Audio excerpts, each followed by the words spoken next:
barnootaan biyya haa ijaaru.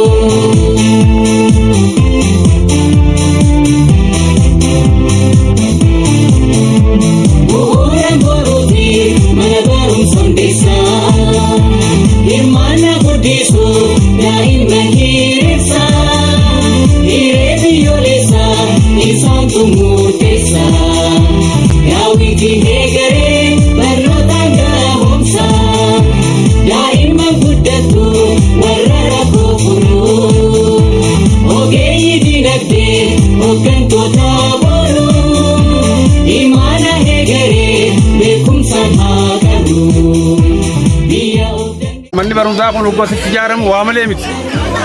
Mootummaan keenya lammii qaroomte uumuudhaaf guddinaa fi jijjiirama ariifachaa fiduu keessatti iddoon irratti hojjetamuu qabu hattoota daa'ima xiqqaa sammuu jalaa qaraa dhufeetu bu'uura jalaa qaraa dhufeetu iddoo guddas ga'uu danda'a waan ta'eef kanarraa kaafamee daa'imman umrii isaatii xiqqoo irratti xiyyeeffachuudhaan manneen barnootaa heejii daa'imman xixiqqishaadhaa jalaa daa'imman qaraa dhufuudhaaf mootummaan xiyyeeffannaa guddaa kennee kana hojii ol qabatee hirmaannaan uummataa manneen barnootaa kana ijaaruu keessatti gahee guddaan hojjetamaa jira.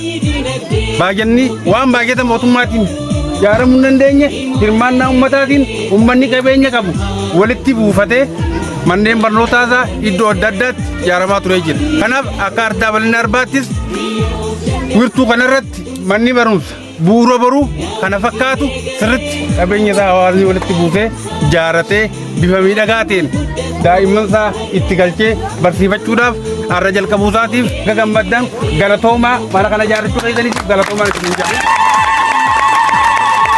Barumsaa ijaartan mana barumsaa ijaarame kana ammoo waan ijaartaniif qabdan.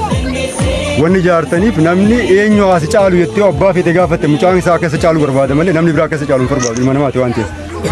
Isin immoo mucaan kiyyana caalee bakka gaarii kanaa goof mana barumsaa bu'uura boruu dhaloota egeree kan itti oomishan hawaasa ijaartanii amma barana mana barumsaa eebbisnee bara dhufu immoo daa'imman as keessaa kutaa takka seentu san isuu danda'u qabna. Mana barnoota bu'uura boruu dargaara dabalina arbaa kana baay'isaatii fi akkaataa islaamiitti ijaarame tilmaama humna namaatu wajjin maallaqa miliyoona takkaaf akkuma 500 ta'utti ijaarame garuu gahaa miti nuuf hafa jaaruu caalaa hawaasni naannoo kanaatis akkaatuma silaatti lafaanitti saniifuu wal qabannee inni kun ka'umsa malee xumuraa miti barattootas akka waliigalaatti galchinee hawaasni ummatti dhaabbatee sirriitti waliin taanee hubachuudha hirmaannaa hawaasa keenyaatiin irra deebi'ee ammas galatoomaa jechuun hin barbaadu.